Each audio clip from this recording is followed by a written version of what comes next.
Hi, it's the Property Podcast, Rob B with Rob D, and you're listening to episode 324. And property investment is dead.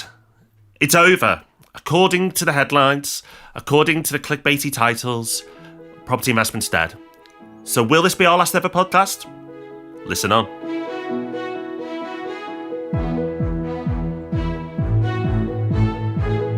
Welcome to the Property Podcast, where every Thursday morning property investors come together to be informed and inspired. And let's be honest, inspiration is hard to find at the moment because there are so many articles and YouTube videos around that are saying buy-to-let is dead. Well, is it dead or is it just resting? We'll find out in this episode. And stick around to the end because in Hub Extra, we've got a resource that can cut your costs in another asset class as well. So Rob, news story of the week. Everyone's going to be in tears for letting agents because letting agents are loved by all landlords and they will no longer be able to charge fees. Now, of course, we're not going to have many people actually subbing for letting agents here, Rob, but it will make a difference to the property market. And it's going to be an interesting few months as this beds in. Yeah, I'm not sure there's a violin tiny enough for this one, really, but it's worth remembering that this doesn't just apply to letting agents, it does apply to landlords as well. Landlords, of course, are losing a point of difference as a result, because often, if you're a tenant, you go to a letting agent, they'll charge you a few £100s in fees because they can. Landlord might just charge you 50 quid, if that, to cover the referencing. So that was an advantage of dealing with a private landlord that's now gone away because no one's going to be able to charge any fees at all. It's been talked about for such a long time. It's finally coming in a few days' time. And it's going to be so interesting to see what happens. Already, anecdotally, we've been hearing about letting agents shutting down. I've also heard from landlords who are having their fees put up by agents to make up the shortfall, which is something that everyone predicted would happen. One person wrote to me and said that he normally paid £300 for a let-only service. That's now going up to £800. So this is all happening before it's actually come in, with just agents figuring out what to do, and they're deciding to deal with it either by just going out of business or by charging more to landlords who arguably are the ones who should have been paying all along. But there are plenty more who are just soldiering on, and they're going to try to figure their way through it and work out what the impact is. It's entirely possible that we'll see a lot more going out of business once we're 6 months in and they're really feeling the impact. So it's going to be a really interesting 6 months or so. We've been talking for such a long time about what this might mean, and now finally, as of a few days' time, we're going to find out. So Rob, it's been an interesting, well, actually really fun couple of 2 weeks, because we've put this new service out there, Property Hub Mortgages, and we're always nervous when we do these things. Like, will people like it? No, it turns out people didn't like it. They loved it. The feedback was amazing.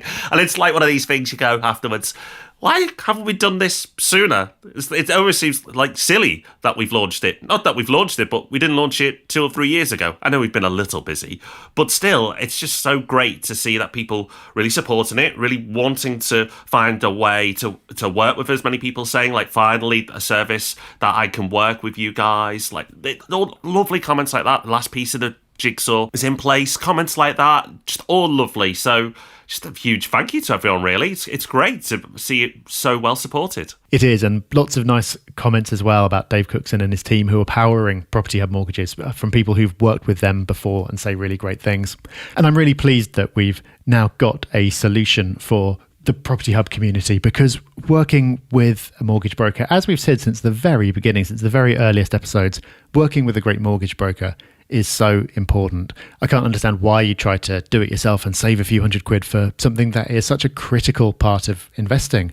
And as we know, all brokers are not created equal. We get so many emails from people saying, my broker's told me this. I'm like, really? Why are they saying that? That's just wrong. So a great broker is so important. And speaking of which, I need to give a shout out to my broker, Amy, who I've worked with for years and years, always been super impressive. But she's outdone herself this time by getting me out of a massive hole that I dug myself into, where I completely botched a remortgage application, accidentally gave some information that was completely wrong, which meant that we ended up applying for something that I didn't meet criteria for. Now, most brokers at this point would say, Rob, you're an idiot. You've given me the wrong information. You're going to lose the application fee. We'll have to start all over again. But because she's a really great broker, she actually managed to get the lender to change their criteria to accept me for this product, even though I don't meet it. And that's the power of a great broker. It's about having the contacts to be able to make that happen, and also being bothered to do it and have the best interests of the client at heart. So the message here, I think, is that really great mortgage brokers are out there. So if you don't have one yet, make them part of your team. They're going to be so valuable to you. Yep, and obviously we've made that very easy for you now by the creation of Property Hub Mortgages. So if you want to check that out, go to propertyhub.net/mortgages.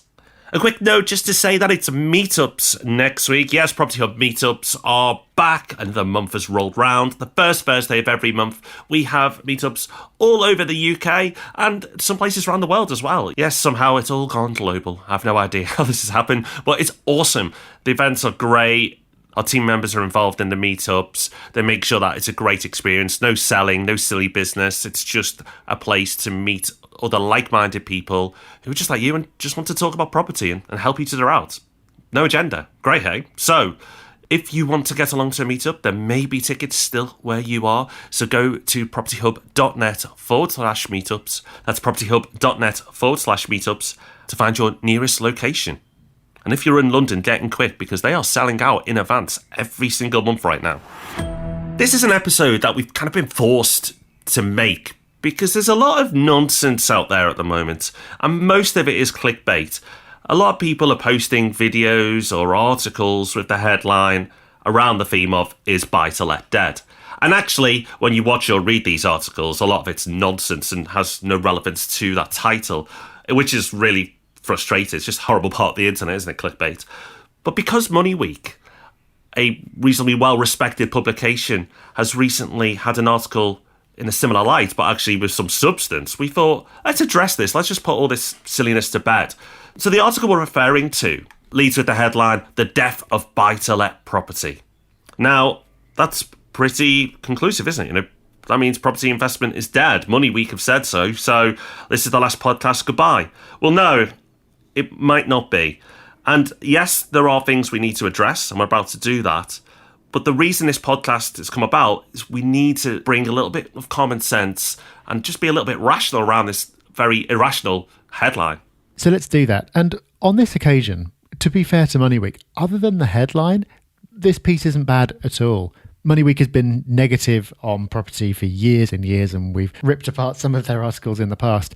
This one, we don't have to, because all it's really doing is describing everything that's happened over the last few years, which we're all well aware of.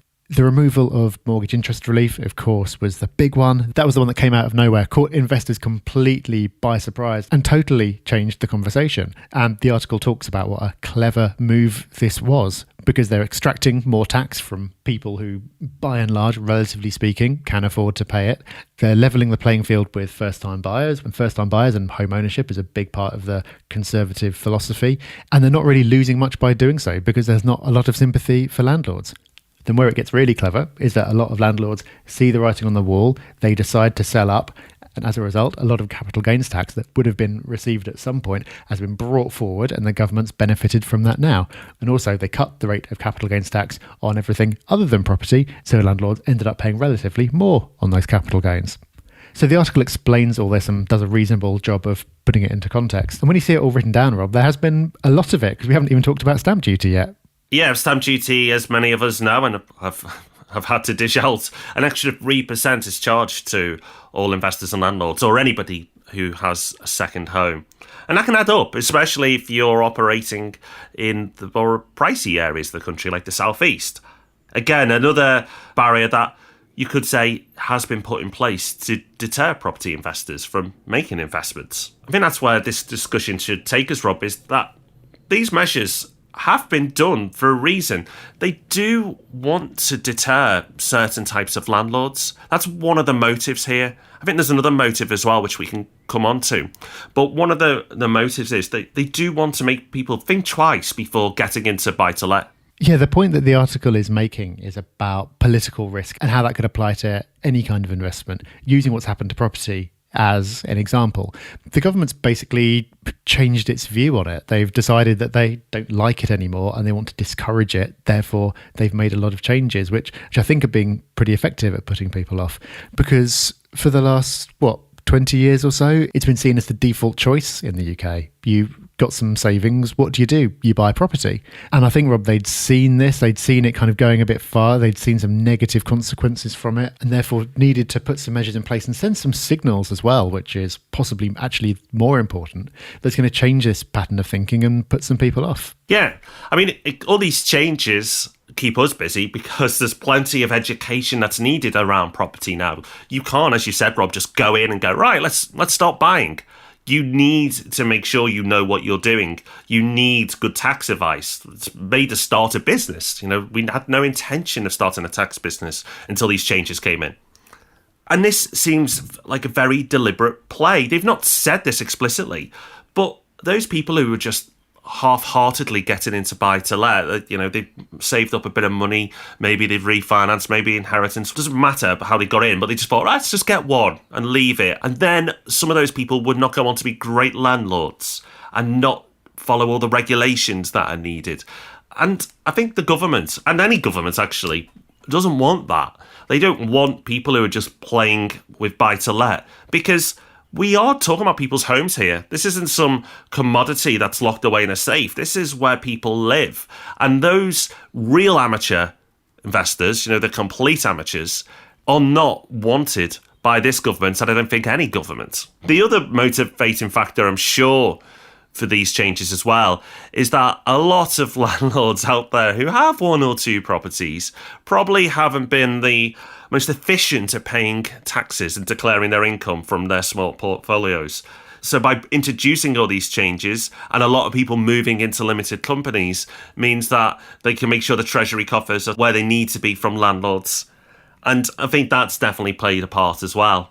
Yeah, there was an amazing example where a borough brought in a selective licensing scheme, and they'd estimated, based on tax records, how many landlords they thought there were that they'd have to reach, and then twice as many ended up registering. It was like, oh, clearly a lot of people are not paying any tax then. So landlords on the whole kind of can't complain too much, because you have got a lot who weren't paying their tax. You have got a lot who weren't really taking the management particularly seriously, and that does have consequences. Now, this is very unfortunate for everyone who has been paying their tax and has been doing a really good job, but you can see where it's come from and what the thinking behind it is. But I think what everyone's wondering, Rob, is this going to go any further? We've seen a lot over the last few years, but is this just the beginning? Are they just going to keep on chipping away? No, it's not something we believe is going to happen. The government has pretty much pushed their luck.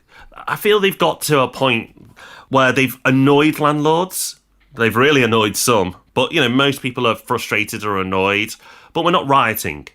And I think if they pushed it any further, there'd be real discontent from investors and landlords. And it's really interesting, an article out this week which looked at the polling intentions of landlords.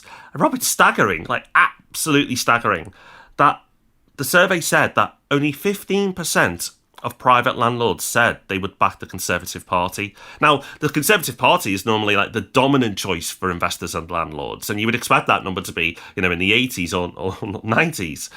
To see such a low level of support for a Tory government is really worrying for the Tories, because they rely on these votes, and there is a few million of us. These votes can be the difference between a government getting power, being a coalition, or losing. Now, the survey also says that 89% of the people questioned would vote against any party proposing rent controls, and Labour has had that previously in their manifestos. So they're not voting for Labour either. It's really the landlord community is saying, we got nobody to back here. We got nobody to vote. And ultimately, nobody is being a champion for landlords. Now, I don't think any government needs to be doing anything radical like pro-landlord, but just some small tweaks and changes would mean a lot of votes for whichever party moved that way. But the point of this article is the Conservatives' popularity amongst landlords is so low that any other changes will really drive people in different directions. And I think it's safe to say, although you never know with politics, that they've kind of taken it to the limit. They've banged them all out, these changes, in a relatively short space of time, and it's gone very quiet since. So I think that, again, is another sign that we're done. And that's okay, Rob. I think we need to be done. Yeah, exactly. You never know what's going to happen, but the government's certainly done a lot. I can't see this government doing a lot more. But what's interesting, I think, is that the media has actually done a lot of the work for them. There are several motivations in here. One of them to raise more tax, one of them to win some votes, and one of them to change this idea of buy-to-let as being the default thing that you do when you've got 20 grand saved up. And when it comes to that last one, the policies have done something, but the headlines have done so much more. Because when you say something like the death of buy-to-let, then when you read that without any further knowledge, then of course you're going to look at that and go, oh, well, yeah, as an asset class, then it's completely over. I'm going to go and look at buying shares instead. But the reality is that it's hurt some people a lot more than others. Of course, because of the mortgage interest changes, people who are highly leveraged and have properties in their own name and have had properties for a long time can be very seriously affected. But even away from that, I think you can get a bit more granular, Rob, and look at the type of investors and the type of strategies that have been affected more than others. Yeah, as you said, Rob, and I completely agree, historical landlords who've been in this game for a long time are taking all their income from their portfolio as a way of living have really been hurt. Less so, much less so actually, than people starting out now. Whether that's fair or not, you could decide. But people who are starting out now are able to position themselves correctly from the beginning, and that may be in the form of a limited company. But it's important that you do that right at the beginning. And also come to accept the current state of play. The way the tax system is set up now means that if you are building a portfolio for the future, for the long term, and you're not going to live off that income in the short term, you're actually okay.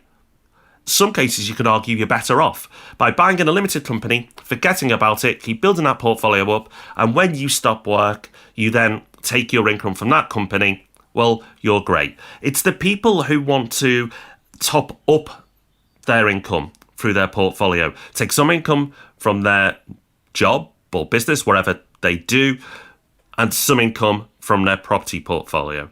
It's those people that are hurt the most. So buy-to-let now for so many people is a pension or a replacement of an income, but not an addition. And an easy-ish way of describing this, clearly easy if you do this visually, but if you have two boxes, you have one box, you call that your job income, and you have another box where you call your property income. You keep the property box off. You let the money roll up in your limited company and you don't touch it. And that just increases over time and you build that portfolio up, but you're not taking any income and you're just taking it from your job box. One day, when you're ready, you turn the job box off. You no longer work in a traditional sense. You stop taking income from there and you turn the other box on and you start taking it from your buy-to-let box, your portfolio box. But you can't have both boxes on at the same time. You can, but tax-wise, it's really inefficient. So for those people who've wanted to get into property before, just have one, an extra couple of £100 every month's lovely, isn't it? I'll go for a weekend away with that. And that's nothing wrong with that. But for those people, buy-to-let now is nowhere near as alluring as it once was. It's very much for people who treat this seriously, who see it as a way to leave work one day, or see it as a future pension, or see it as a tool for building a legacy. Wherever your motivations being, the kind of more serious motivations, then buy-to-let is not dead. And actually, if you set yourself up right, it's brilliant. Exactly. There was a quote from Meryn Somerset Webb in an article that was written shortly after this article, where she said, "All this legislation is designed to knock small and accidental landlords out of the market, leaving the way clear for professional property investors." Now, if you change the word professional to serious, then I agree with that. And I think that is what's happening. You shouldn't be just having property as a default choice. You should be thinking, what am I in property for? What am I trying to achieve here? And is it going to work for me? If you're trying to make an extra couple of £100 a month, then maybe it's not going to work. But if you're looking for a long-term investment to generate wealth, then it absolutely can be. And the danger is that if you take all these clickbaity headlines at face value, you end up throwing out the baby with the bathwater and walking away from the whole thing, when that's not the correct thing to do if you're in it for the long term. And Rob, to illustrate this point, we've dug out some numbers. So back in December 2015, just after the first round of changes had been announced by George Osborne, MoneyWeek run a story with the headline, "Not a Time to be a Buy-to-Let Landlord." At the point when that was published, the average UK house price was £197,000. Now, let's assume that you are the type of investor who's in it for the long term and is the type of investor who should be in property. If at that point you'd been put off by this headline and you hadn't bought, well, by April 2019, which are the most recent figures we've got, the average house price in the UK is just under £215,000. That is an increase of £17,921. So that's growth of nearly £18,000 that you would have missed out on. And this isn't picking a few years at the peak of the cycle and trying to extrapolate from there and saying it's always going to be a good thing. It's not been an easy few years for property. That increase is despite everything that's going on with Brexit, despite everything that's going on with all these changes that we've talking about in the property market, and despite the fact that everyone was saying that property was really expensive beforehand. So we haven't cherry-picked our period here. That's really pretty amazing. Yeah, this is since the headline, which said, "Not a time to be a buy-to-let investor." And that's the growth. If you do cherry pick and you look at Manchester, but I think we can because that's an area that we've been touting and saying this is a place that you should be looking to invest. That's gone up from an average price of £139,000 to £169,000. So that's £30,000 increase. And in percentage terms, a lot more as well. So in that time, we've had all that negativity from the changes, from the headlines, from Brexit, all the noise, all the "don't do this, it's a terrible time." Once again, we're going to say the same thing. But if you let the headlines be your investment advisor, you're going to be broke. Because the headlines give you terrible advice. They tell you to pile in when it's absolutely the wrong time. And they tell you to get out when it's probably the time you should be most aggressive. This period, this wobble, this instability means opportunity. It's the time that these amateur investors are getting out. And as Rob said, the serious investors, that's you listening to this, because you've got to be serious if you listen to a podcast on property. We are fine because we've educated ourselves, because we've got our tax affairs, not just in a place that means that we're not getting punished, but actually can be very attractive if you get it right. In some cases, more so than before the changes. I, for one, am definitely better investing through a limited company. But without the government changes, I wouldn't have been aware of it. It sharpened my senses afterwards. And for many others, investing through a limited company as well is a much better way to invest. So this is the big thing, and it comes to a recurring theme that we've had on the podcast over the years. But it's so important to learn because it's not just the headlines that are going to be trying to put you off, but your friends and family, because they read those headlines and pass them off as knowledge. But a headline isn't knowledge. A headline is something scary, but people use it as opinion and then try and pass their opinions on to you. But the numbers don't lie. Whether it's the average property of £18,000 or Manchester, which is £30,000 in just a few short years, well, those are the numbers that I care about, the facts, knowing the market cycles, knowing where we are now, knowing what's coming, which is exciting. Having this information and being a serious investor is really powerful. So serious can sometimes be confused with boring, but serious in property investment is sexy because the difference you will make by treating this seriously to your long-term wealth and potentially generational wealth is incredible. By being serious, you can change your life. Now, there are many wonderful things about presenting the property podcast, but the best one of those is that we get to hear fantastic success stories from people who are serious about property and are doing amazing things. And we hear these because people are kind enough to share them with us on the Property Hub forum in the form of a review or on social media. So please do share your success stories with us. That's what Chrissy and John have done on Instagram. They say, "We came into UK property 8 months ago and have 6 properties in 6 months," which was kind of madness. Yeah, I'd say it is.